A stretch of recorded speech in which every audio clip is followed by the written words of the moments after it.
contrôle de police. Vous faites quoi là? On attend le bus. Vous attendez le bus là? Ça sent le shit ça. Eh, c'est bon, Sylvie. Je vous filme, vous avez pas le droit de faire ça. Arrête de filmer. Non. T'es contente là? Je vois des gars arriver complètement explosés. Deux infirmières au bloc, Il leur manque le rein, la tête. Je vois des choses. C'est moi qui dois soigner ça. À toi de découvrir la vérité. Traverse les terres enchantées et explore ton jardin secret. Promets-moi que nous avancerons main dans la main. Je te le promets. Chaque jour, un nouveau défi, mélange de gloire et pouvoir. Les Misérables, film choc sur la banlieue, Ramzy Bedia, comme on le voit rarement dans Terminal Sud, et le retour de la Reine des Neiges. C'est le programme de ce nouveau numéro 100% cinéma de À l'affiche. Bienvenue à tous et bonjour Thomas Borez. Bonjour Louise. Avec nous comme chaque semaine, on va donc commencer avec le film événement de la semaine, prix du jury à Cannes, sélectionné pour représenter la France aux Oscars. C'est Les Misérables de Lajli, une plongée au cœur d'un quartier difficile de la banlieue parisienne. Voilà, vous avez raison de dire sélectionné, seulement ça ne veut pas dire qu'il sera encore dans la course finale, à Hollywood. Réponse dans quelques jours, on croise les doigts. Mais en attendant, revenons à Montfermeil, à l'été 2018 plus exactement. Date de l'action de ces Misérables. Alors l'équipe de France de football masculine vient de remporter la Coupe du Monde. Issa et ses amis ont quitté le quartier de Montfermeil pour Paris. Voilà, et ils fêtent d'ailleurs donc cette victoire en bleu, blanc, rouge. Par des scènes, une belle Exactement, scène de liesse qu'on connaît tous. Voilà, mais il faut bien revenir en bas des tours. C'est les vacances, il fait chaud, très très chaud même, les températures grimpent. La tension aussi. Et dans le même temps, on va suivre l'intégration de Stéphane dans la brigade anti-criminalité de Montfermeil. Il ne connaît rien du terrain. Les choses vont peu à peu dégénérer. Regardez. Sans cohésion, pas d'équipe. Et sans équipe, on est seul. T'as pas choisi la bonne équipe, mon pote. Hein. Ici, c'est notre vie. Toi, tu débarques, nous, ça fait 10 ans qu'on est là. On est les seuls à se faire respecter. Eh les gars, soleil. Ceux qui te respectent, tu me parles. Les gens d'ici, ils ont peur de vous, c'est tout. C'est quoi l'histoire? Quand t'as volé un lion? Ouais. Mets la pression sur les petits, faut qu'on retrouve le lion. Arrête-toi, là! Bouge pas, arrête-toi! Les petits nous lâchent pas depuis tout à l'heure. C'est pas de votre faute. Comme d'hab, quoi. Les filles avaient raison d'exprimer leur colère. Seul moyen de se faire entendre aujourd'hui. Tu vas trop loin, là! Voilà, on le voit là sur fond noir, Les Misérables. C'est vrai que ce film, c'est d'abord un titre qui claque. Les Misérables, alors ceux-là n'ont a priori rien à voir avec ceux de Victor Hugo, quoique, comme le dit un des personnages d'ailleurs au début du film, c'est ici même 2 siècles auparavant que le grand Victor Hugo a écrit une partie de sa grande fresque, donc les Misérables. Lajli, plus précisément, développe ici l'intrigue de son propre court-métrage du même nom, Les Misérables, qui lui avait d'ailleurs valu d'être nommé au César. C'était en 2018. Voilà, il faut savoir aussi que Lajli filme depuis très longtemps la vie de son quartier depuis qu'il est tout jeune, avec des petites caméras. Il fait ce qu'on appelle le cop watching aux États-Unis, c'est-à-dire qu'il filme la vie de son quartier, mais surtout il suit la police en action. Gier l'avait immortalisé, le photographe Gier l'a immortalisé d'ailleurs avec sa caméra comme une arme. Et voilà, et donc il traque les bavures policières. Et d'ailleurs, c'est en filmant une bavure policière en 2008 il a eu l'idée en fait de raconter cette histoire. Alors ce long métrage, Les Misérables, il est vraiment tendu, il propose vraiment une immersion totale, ça qui est vraiment intéressant, au sein d'une cité régie par ses propres règles. Vraiment, il y a l'État, les institutions sont vraiment les grands absents de ce film, et tout le monde ici, des policiers aux jeunes, en passant par les trafiquants, semble avoir, d'une certaine manière, ces raisons d'entretenir un semblant de paix sociale, un semblant évidemment, parce que tout ça peut dégénérer,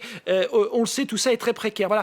Il filme vraiment avec force lent dérèglement qui va embraser tout un quartier. Donc voilà, je l'ai dit, c'est jamais manichéen, c'est toujours sous pression.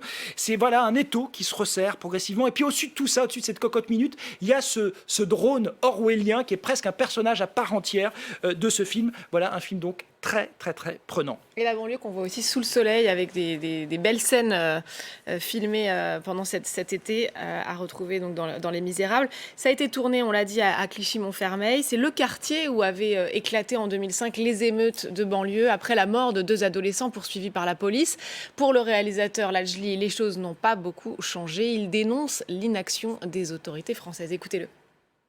Mon film, c'est un film qui parle avant tout de l'enfance dans ces quartiers. Qu'est-ce qu'être un enfant et grandir dans ces territoires? Quel est leur avenir? Donc on se pose plein de questions sur l'avenir de cette jeunesse qui est complètement désespérée. Comme je dis, depuis 2005, les choses n'ont pas plus évolué que ça. Donc aujourd'hui, on est dans une situation qui est assez critique. Moi, j'estime que mon film est un cri d'alarme que j'adresse aux politiques parce que j'estime qu'ils sont quand même les premiers responsables de ce qui se passe dans nos quartiers depuis plus de 30 ans. Parce j'estime qu'il y a eu un abandon total.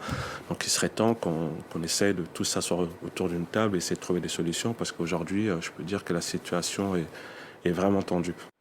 La situation vraiment tendue, nous dit Lajli. On a beaucoup comparé Ces Misérables à La haine, évidemment, de Mathieu Kassovitz, lui aussi récompensé à Cannes en 1995. Justement, quels sont les films français qui parlent le mieux de la banlieue? Oui, c'est vrai que le cinéma français a filmé la banlieue. Alors, c'est vrai, même si Lajli, lui, revendique plutôt des références américaines, Training Day d'Antoine Fuqua ou encore Détroit de Catherine Bigelow pour La claustration. Alors, les films qui ont bien parlé français de la banlieue, c'est d'abord en 88, De bruit et de fureur, un film trop méconnu de Jean-Claude Brissot, qui était vraiment un film précurseur de toute une vague. La haine, vous l'avez parlé, prix de la mise à scène à Cannes en 1995.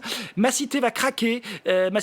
C'était pareil, un film de Jean-François Richet qui préfigure d'une certaine manière Ces Misérables. C'est aussi des jeunes qui essaient de se rebeller. Et puis il y a Wesh Wesh, qu'est-ce qui se passe de Rabat Hammer Zaimesh, qui se passe d'ailleurs à Montfermeil, parce que Rabat, le réalisateur, vient lui-même de Montfermeil. Alors là, pour le coup, c'est presque le préquel, comme on dit, de Ces Misérables. Un film vraiment très intéressant. Alors, vous parliez à l'instant de Rabat Hammer Zaimesh. Son nouveau long-métrage, justement, sort en salle. C'est Terminal Sud avec Ramzy Bedia. Voilà, un bon complément d'ailleurs avec ces Misérables, puisqu'il parle aussi finalement de la société et du réel contrasté d'aujourd'hui. Alors, Ramzy, dans un registre sombre, très éloigné du personnage qu'il forme souvent avec son comparse habituel, Éric Judor. Il joue ici un médecin. Alors, nous sommes dans un pays non identifié, mais tout porte à croire qu'il s'agit d'un pays du Maghreb, pris dans une spirale ultra sécuritaire. Voilà, on comprend en voyant les postes de police un peu partout et surtout en lisant le visage, la tension de cette population très inquiète. Voilà, on sent que ça peut dégénérer là aussi. Et dans ce climat de conflit armé, notre médecin, donc Ramzy, va essayer tant bien que mal de continuer à faire son travail. Regardez. Tu sais très bien pourquoi je reste, que ça te plaise ou non. Vous êtes en état d'arrestation.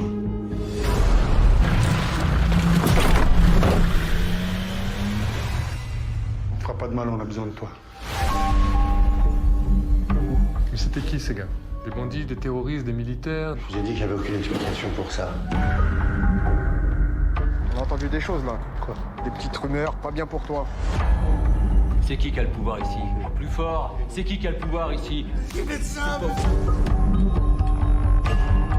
T'as fait ce que tu devais faire, merde! On est au courant de tout! Tu te crois dans un pays libre?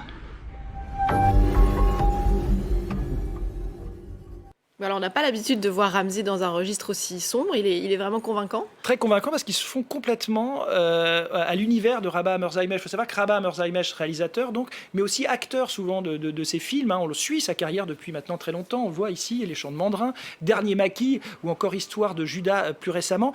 Et Rabat, il y a comme ça chez lui une espèce de tension, on l'a dit, mais surtout une espèce de douceur, presque d'apaisement parfois, qui contraste d'ailleurs avec les sujets assez forts de ces films. Et Ramzy, il est dans une espèce comme ça d'être dans la peau du double du réalisateur et ça lui va extrêmement bien. Voilà, c'est un film vraiment très fort. Rabat, il faut savoir, il a fait des études de sciences humaines par le passé et ces films ne cessent d'interroger le réel. C'est passionnant.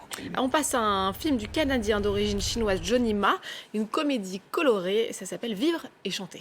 Oui, on a l'habitude de voir dans les nouveaux cinéastes chinois quelque chose de très très sombre souvent, qui montre les fractures de la Chine moderne. Alors c'est un peu peu vrai avec ce film, mais on a le droit aussi de rêver et d'être un petit peu enchanté en voyant ce film, puisque l'action se passe dans la Chine d'aujourd'hui, et on suit en fait une troupe d'opéra, de la tradition de l'opéra traditionnel de Sichuan, un art jadis très populaire qui maintenant tombe en désuétude. Et quand ils apprennent, cette troupe qu'on voit là, que leur théâtre va être détruit, ils vont se battre pour essayer de sauver leur art. Voilà, c'est un film très très beau qui contraste d'ailleurs avec le premier long métrage de ce réalisateur, Johnny Ma, Old Stone, qui était vraiment un réalisme social très dur. Voilà, il y a quelque chose de très très beau et de lumineux d'ailleurs dans ce Vivre et chanter qui porte bien son nom.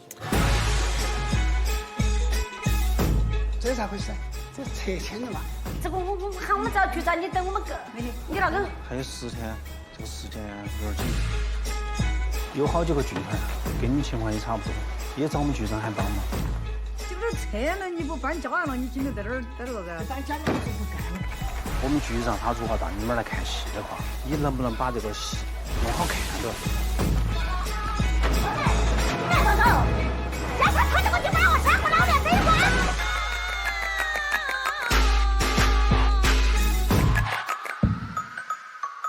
Bon, on va terminer avec le retour de la Reine des Neiges, 6 ans après l'énorme succès de la production Disney. Voilà, et toutes celles et ceux qui ont des enfants en bas âge pensaient être définitivement peur, libérés, délivrés des glaces infernales de la Reine des Neiges. Eh bien non, le méga succès en 2013 a incité les studios Disney, on les comprend, de donner une suite. En France, il faut savoir que 5 millions de spectateurs s'étaient rués dans les salles. Combien seront-ils aujourd'hui? Suspense, je vous dévoile rien de l'histoire, vous la connaissez, il fait très froid dans les cœurs et à l'extérieur. Merci beaucoup Thomas, on se retrouve évidemment la semaine prochaine pour parler cinéma. Merci à vous de nous avoir suivis. N'oubliez pas de nous retrouver sur france24.com ainsi que sur tous nos réseaux sociaux. On se quitte donc avec des images de la Reine des Neiges, de la suite très attendue des aventures d'Anna, Elsa, Christophe et Olaf. Je vous laisse découvrir et vous dis à très vite. Dans un autre monde.